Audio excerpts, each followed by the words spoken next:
Olá, bom dia, boa tarde, boa noite. Meu nome é Cíntia. Eu estudo no Instituto Federal, faço licenciatura em Geografia e o meu orientador é o Eli, né? E quem supervisiona o curso é a Melina. Bom, eu vou falar um pouquinho hoje sobre o SUS, né? Sistema Único de Saúde, e esses dias para trás tem dado uma polêmica muito grande porque ele estava querendo privatizar o SUS. Eu vou falar um pouquinho antes do SUS, tá? Como que era um pouquinho mais precário. Na Constituição de 1988, né, que surgiu uma lei que só quem podia usar era quem pagasse, o particular, médicos, qualquer assistência tinha que ser pago, ou então quem trabalhava pelo INPS, né, que é Instituto Nacional da Previdência Social. Quem era registrado em carteira podia usar o hospital ou qualquer outro tipo de sistema de saúde. Passado com o tempo surgiu o SUS, né? E o SUS ele veio para facilitar a vida de quem não tinha condições, né? O SUS nós vamos falar um pouquinho sobre que ele não só se resume em filas, em postinhos de saúde, e que ele é muito mais além do que isso, né? Eu acho que todo mundo ou algumas pessoas não utilizam o SUS, mas a maioria precisa do SUS, né? Porque a maioria do nosso país é pobre. Então precisamos, e é como se fosse uma âncora para quem não tem aonde escorar. Você ficar doente, caiu, o que eles vão fazer? Levar você diretamente para o SUS. Então o que acontece? Ele se restringe também nas prevenções, serviços de prevenções, né? Prevenções de pandemias, epidemias, endemias, né? E isso eles previnem com o quê? Com vacinação das crianças, teste do pezinho, gestação, acompanhamento de gestação, emergência, qualquer esse tipo de atendimento, né? Você precisa fazer uma cirurgia, o SUS está ali, demora um pouquinho, porque são muitas pessoas e o atendimento é um pouquinho precário, já eu vou falar sobre isso. E então a gente acaba vendo só o lado ruim.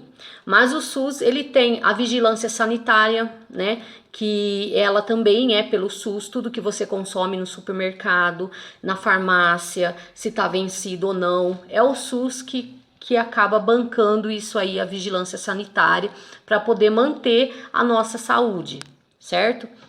Bom, eu vou falar aqui também que ele também faz parte das pragas de insetos, animais nocivos, né? Então eles têm a parte também desses animais que acaba fazendo tratamentos, medicamentos gratuitos, órgãos, também segue órgãos também de campanhas, por exemplo, de transplante, campanha sobre tabagismo, campanha doação de medula, tudo isso vem pelo SUS. Se não tivesse isso, como que seria, né? Como que estariam os pobres, né? Ia ficar sobre a míngua, né? Eu não cheguei a pegar muito essa época de 1988, né? Eu era muito pequena ainda, não vou falar a minha idade, não quero. Mas eu não cheguei, não me lembro muito bem, eu era muito criança. Bom, os problemas do SUS, o que nós vamos falar? É a má distribuição de verbas. Essa má distribuição de verbas faz com que não chegue remédios, né, com que não possa adquirir mais médicos, mais enfermeiros, mais assistência, macas, né, fazer mais hospitais. Então essa má distribuição do dinheiro, né, então é que tem prejudicado nós mesmos. Nós temos o dever, o direito de cobrar, porque tudo isso está no nosso imposto, certo? Seu imposto, tudo que você paga, que você compra, tem ali a taxinha do imposto já incluída, né? Então você também tem o direito. Vou deixar aqui do ladinho aqui, ó, o número, se você quiser reclamar, tá? Que acho que é 163, o número que está aqui do lado, é o Conselho de Saúde, né? Universal, que você pode ligar lá, é 136, gente, desculpa, tá? É 136, que eles dão apoio né, as pessoas, se você precisar reclamar alguma coisa, né, você tem todo o direito sobre isso. Bom, um pouquinho mais abaixo, quem vai falar é de Virges, ela vai falar sobre um assunto que saiu esses tempos para trás, sobre a privatização do SUS. Então, seria lamentável, seria um caos se isso acontecesse, né? Bom, eu vou deixar um pouquinho para ela falar, tá? Espero que vocês fiquem bem. Vou passar umas questões do Enem, umas 2 questões do Enem, para se caso cair alguma coisa sobre o SUS, vocês possam ter uma ideia de como posso fazer, certinho? Então, fiquem com Deus, um beijo, até a próxima.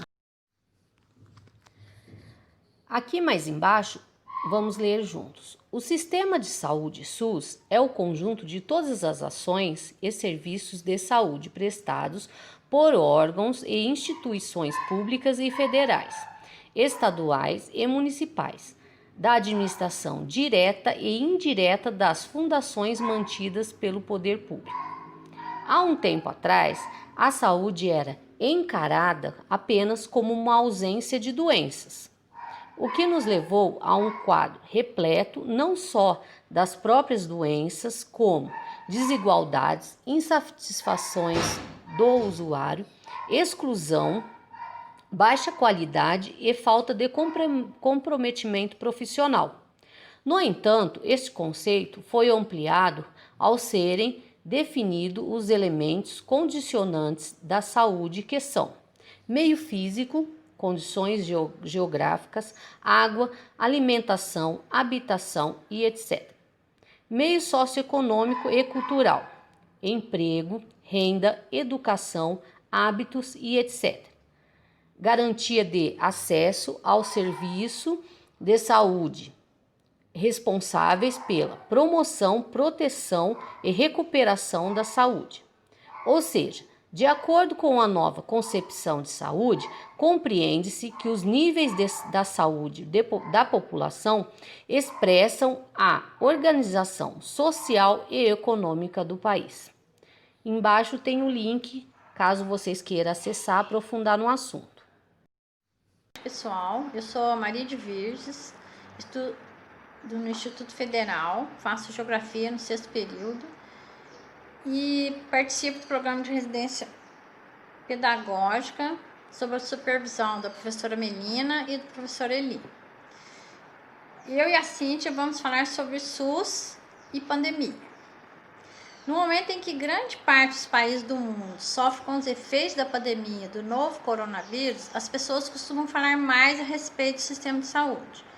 No Brasil, o sistema de saúde vem sendo tema de rodas de conversa, mesmo que virtuais, posts de redes sociais e pautas de matérias jornalísticas, sejam com a comparação com outros países, seja como críticas. Tanto que o Bolsonaro teve que revogar o decreto sobre privatização do SUS no dia 28/10, agora, devido a várias polêmicas geradas. Dentre os princípios e diretrizes do Sistema Único de Saúde, podemos citar como fundamentais para o enfrentamento dessa pandemia a universalidade. Significa que todos e todas têm acesso igualitário, sem qualquer discriminação de raça, etnia, orientação sexual, identidade de gênero, região, procedência, inclusive estrangeiros que possuem o mesmo direito de acesso que brasileiros. Em um país com dimensões continentais, diferenças culturais e desigualdades sociais substanciais, certamente é um dos maiores desafios. Em qualquer lugar que você more, o SUS deve chegar até você, inclusive nesse momento pandêmico. O segundo princípio é a integralidade. Significa que todas as necessidades de todos e todas os cidadãos brasileiros, cidadãs, devem ser entendidas por completo, desde demandas mais simples até as mais complexas, em um conjunto de esforços que vão desde a equipe de saúde da família, na unidade básica de saúde, até uma TI de um hospital de referência, por exemplo. O terceiro princípio é a equidade. Apesar de atender a todos e todas sem discriminação de qualquer ordem, significa que o SUS pode e deve priorizar os casos mais graves e urgentes, sobretudo em situações como a pandemia atual. Ou seja, dar mais para quem precisa mais. Está intimamente ligado ao conceito de justiça social, tão defendido desde a reforma sanitária para a criação do SUS, o que ancora esse sistema de saúde como um projeto de sociedade, antes de mais nada. A participação popular e o controle social significa que, mesmo que em tempos pandêmicos, podemos auxiliar o governo a melhor aplicar os recursos públicos para a área de saúde, participando de reuniões, mesmo que virtuais, com as atuais recomendações de isolamento físico, de associação de bairros, conselhos de classe, sindicatos, coletivos por causas específicas e dos conselhos locais, estaduais e nacional de saúde. Continuando então com os princípios e diretrizes do SUS, temos a descentralização. Significa que o SUS tem a obrigação de chegar o mais perto de cada cidadão, ou seja, não pode estar concentrado apenas em grandes cidades ou determinados bairros mais privilegiados. As unidades básicas de saúde e a atuação dos agentes comunitários de saúde e agentes de endemia exemplificam em nossas casas. Podemos vivenciar a promoção de saúde, prevenção de doenças, consultas em visitas domiciliares, reabilitação, dentre outros diferenciais do SUS em relação a qualquer plano de saúde privado. A próxima diretriz é a hierarquização. Significa que o sistema pode ser organizado em níveis hierárquicos para otimizar recursos humanos, materiais e financeiros, ou seja, se não é viável construir um grande hospital de elevada complexidade em todos os municípios brasileiros, é possível e recomendável que todos os municípios tenham garantido seu encaminhamento para serviço semelhante dentro de sua macro-região de saúde, em negociações formalizadas pelos gestores em diversas instâncias. A Pesquisa Nacional de SUS de 2013 revela que a maioria da população, estima-se que 80%, é SUS dependente para as ações relacionadas à assistência à saúde. Contudo, mesmo que quem possui plano privado de saúde usa um SUS direto ou indiretamente por diversos serviços, desde os mais baratos, alguns imunobiológicos, vacina, até os mais caros. Quase 100% de transplantes que são realizados apenas pelo SUS. Além disso, o SUS está em nosso cotidiano, na água que bebemos, no ar que respiramos, no solo que plantamos, nos diversos medicamentos que compramos nesse tempo de crise, no álcool em gel, que precisou de critérios rigorosos de produção e é controlado pela Anvisa em todo o processo de fabricação. Enfim, em vários atos fiscalizados por meio de diversas vigilâncias da saúde, como a epidemiológica, a sanitária e ambiental.